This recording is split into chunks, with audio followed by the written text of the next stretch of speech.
Why Ethiopian athletes are unique? Well, today I have tried training with some of Ethiopian athletes. Uh, the way they train is totally insane. They avoid their runs on concrete. They rather prefer running in the forest, hilly areas.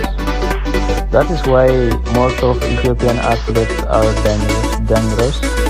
And the other factor may be the food they eat and the way they train. Of course, dedication and discipline make everyone perfect. By the way, if you are new to my channel, please support subscribing my channel.